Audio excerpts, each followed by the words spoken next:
पिया बहु खता हमार हो, याद आवे गिफ्ट दिहल तो हर बार बार हो।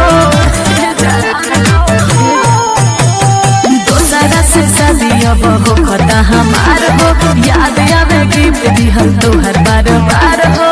कहे मजबूरी तबे हो गइल दूरी, अपन फाटल करे जले के सीहे।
समझा दे।